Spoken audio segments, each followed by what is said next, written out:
de modo propio. Sí. Entonces no hay un fanatismo bueno y un fanatismo malo, solo que a veces a las convicciones de uno le llaman fanatismo y a las convicciones de otros lo llaman decencia democrática. Entonces me parece que es un tema a estudiar en la sociedad argentina. Bueno, pero ahora ¿De qué te reconoces fanático y de qué sos fanático en realidad? Que con este hecho la gente ya se está dando un poco vuelta mismo a los fanáticos. Es que el hecho... Mirá, falta un guionista de Hollywood que haga caer los extraterrestres. Exacto. Porque la verdad, si vos ves esto en una película, un tipo que durante 12 años fue funcionario de primer nivel en un lugar denunciado respecto al ida y vuelta de dinero de privados al Estado, que aparece de madrugada en un convento, se dice que arrojando bolsos, monitoreado por los servicios de inteligencia, y que el tipo después pide cocaína a los gritos, le decís al guionista, pará, es demasiado. Nadie te lo va a creer. Que bajen los extraterrestres y cerramos esto. Pero la realidad argentina...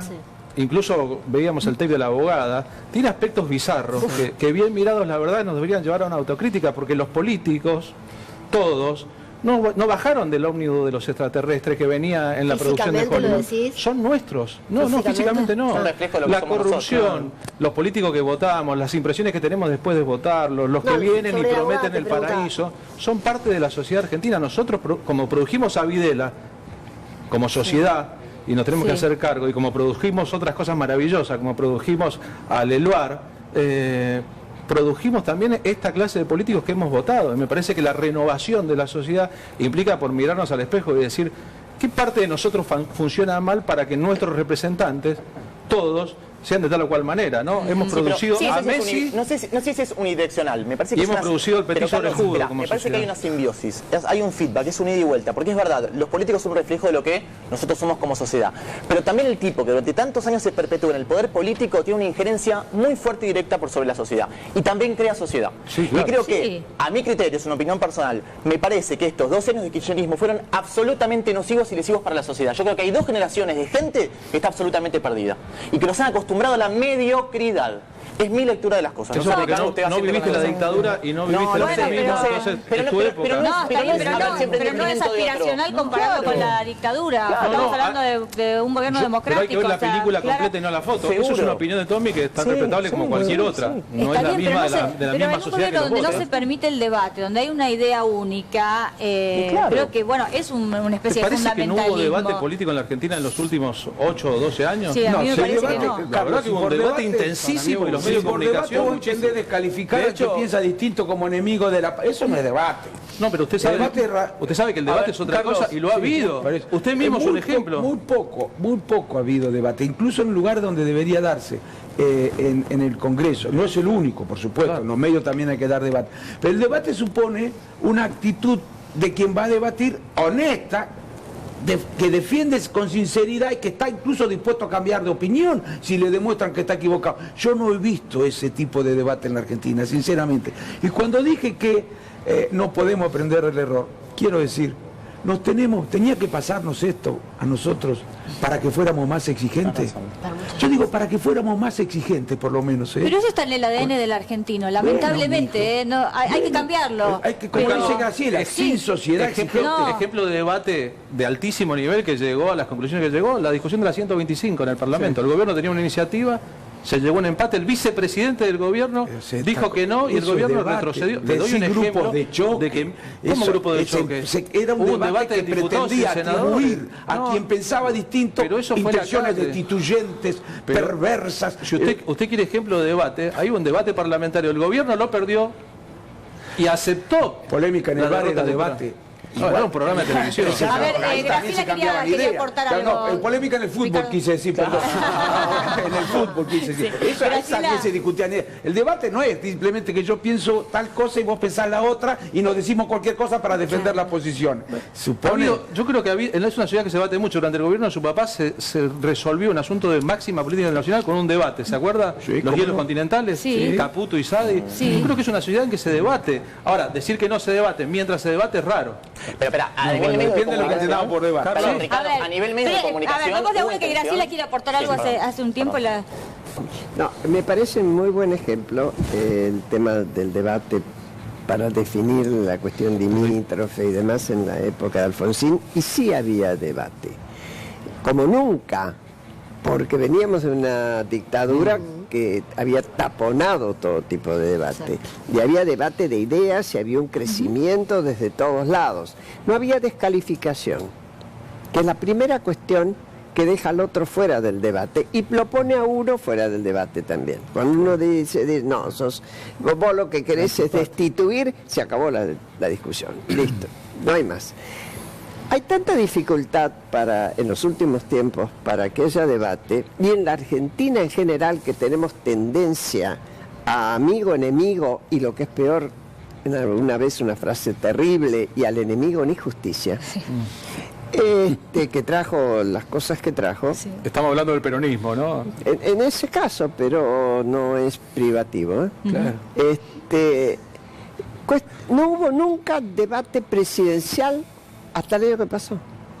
Hubo que hacer toda una movida, y ahí estoy hablando de cómo la sociedad se puede realmente organizar para pedir algo. Hubo una cuestión que se planteó después del 2013, vamos a proponernos que haya debate presidencial. Miren qué elemental, pero que tiene que ver con lo institucional.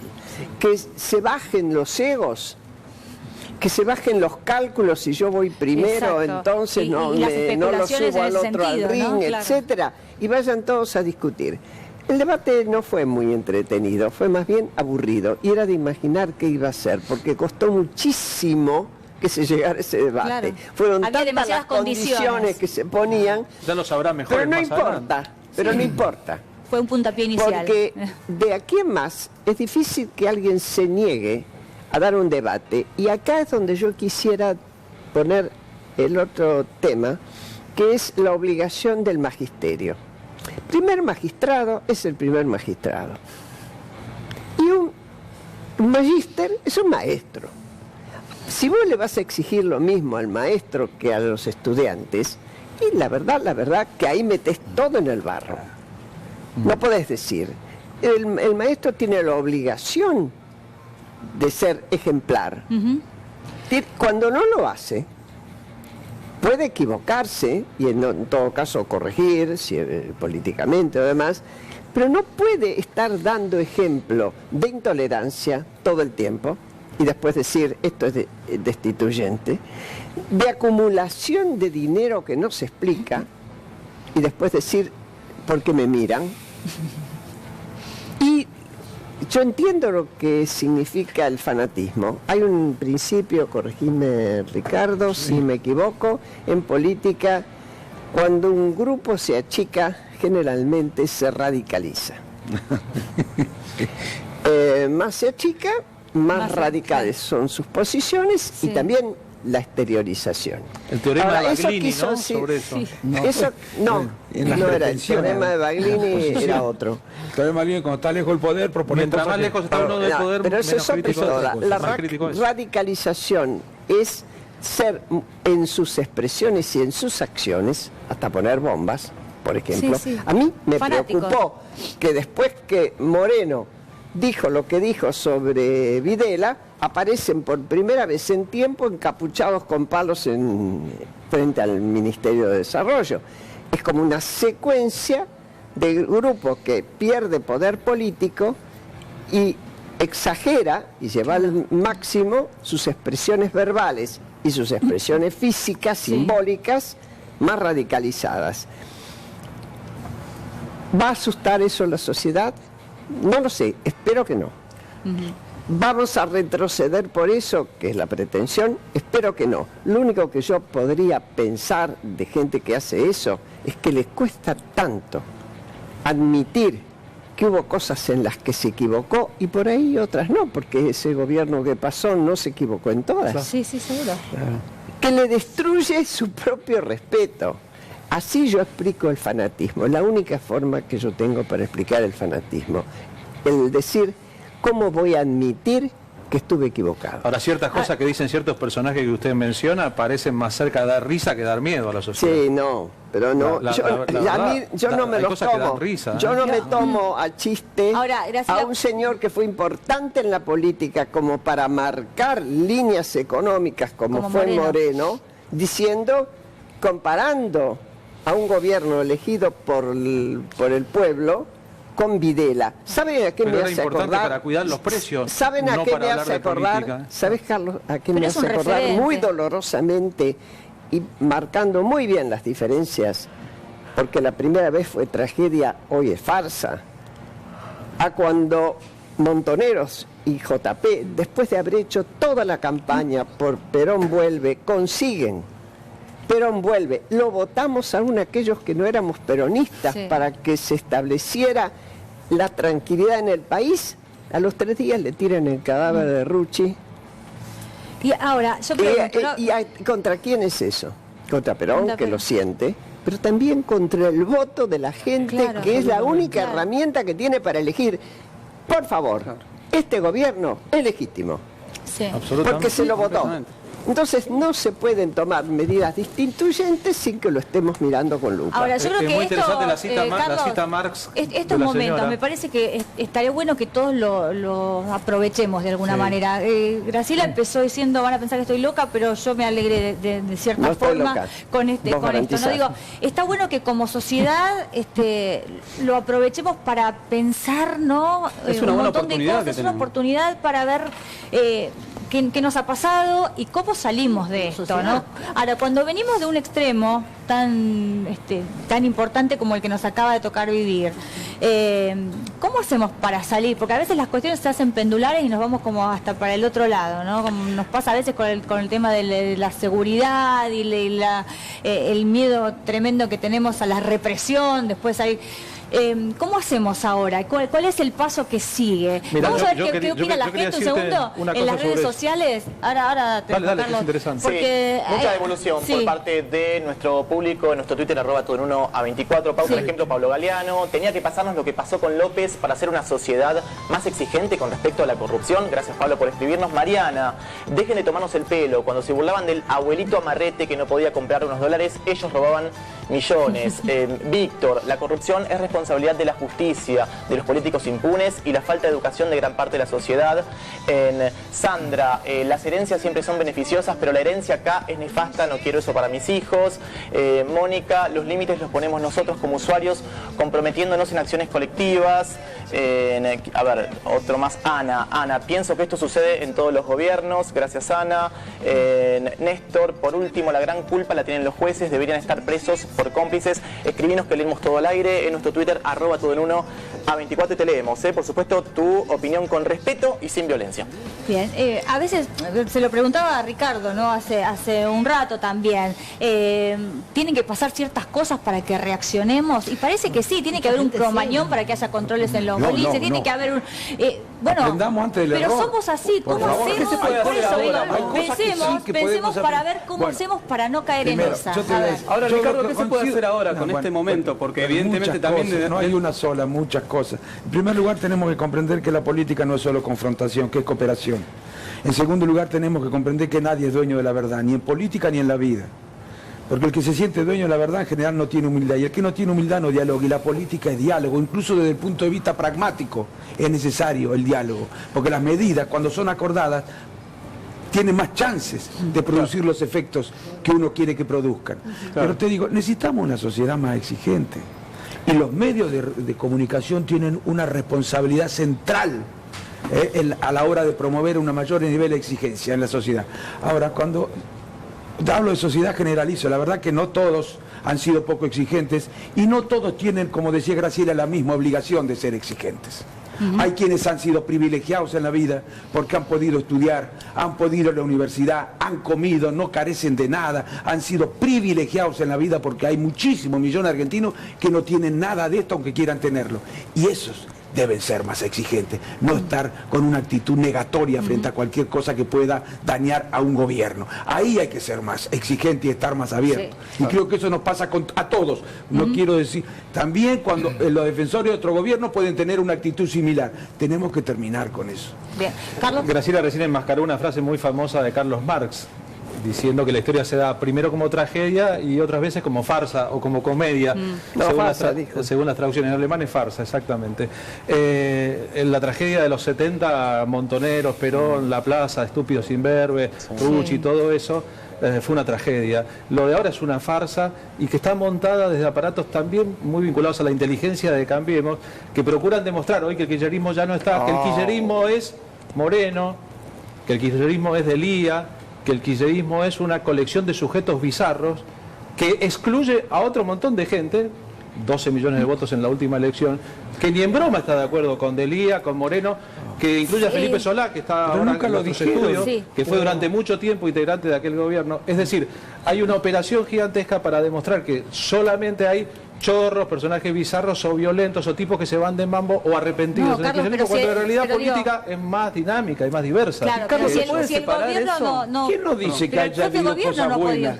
¿Quién quiere reducir Carlos, a esto? Estamos hablando de cómo había sido, si había sido transparente o no el gobierno, no si había hecho el ingreso universal. No le usted, Ricardo, estoy hablando aparte de lo que usted dijo, ¿no? Pero no te dijo, Cambiemos, quiere instalar que el kirchnerismo es esto. Pero usted no es Cambiemos.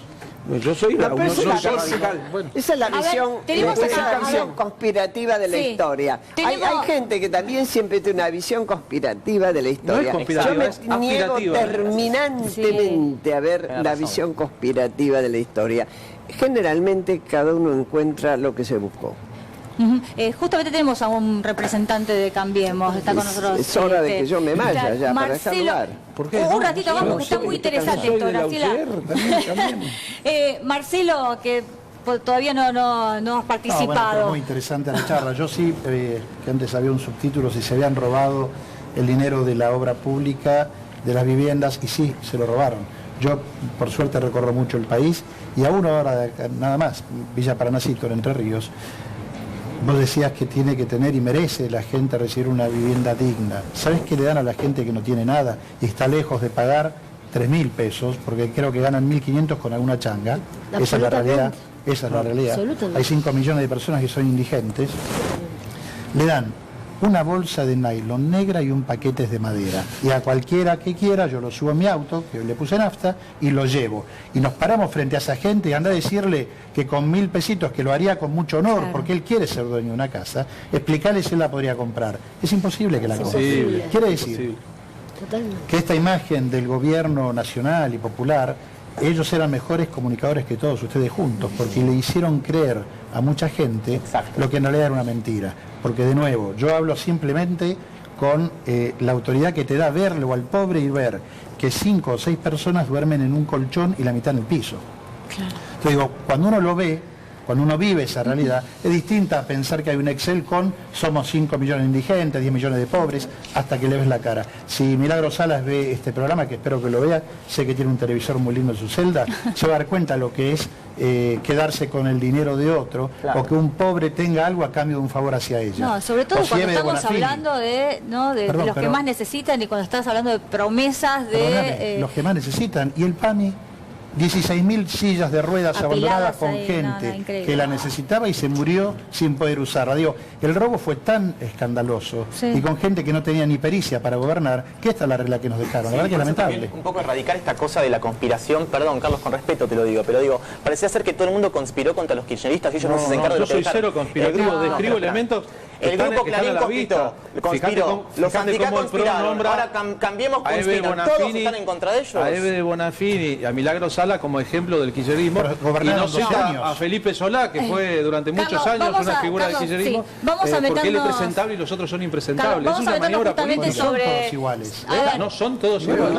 Pero usted dice el kirchnerismo, los kirchneristas, lo dice en plural. Entonces me parece que hay que pensar, no es lo mismo Sileone, el ministro de Educación, no es lo mismo Cambiemos. Vos hablaste de Cambiemos recién, hablaste también en general, en generalidad. Hablaste de Cambiemos, hay mucha gente de Cambiemos que evidentemente tal vez no tenga una actitud de conspiración para derrocar o para mancillar, según vos, el buen nombre de los kirchneristas. Yo no creo que Cambiemos sea solamente la bestia Aranguren, creo que es mucho más que eso. No creo, y no agotaría mi análisis de Cambiemos en un hombre que es capaz de subir el 1000% de la electricidad a los pobres. Pero durante 12 años nos regalaron la electricidad, vas a cualquier ciudad del mundo y es carísima la luz.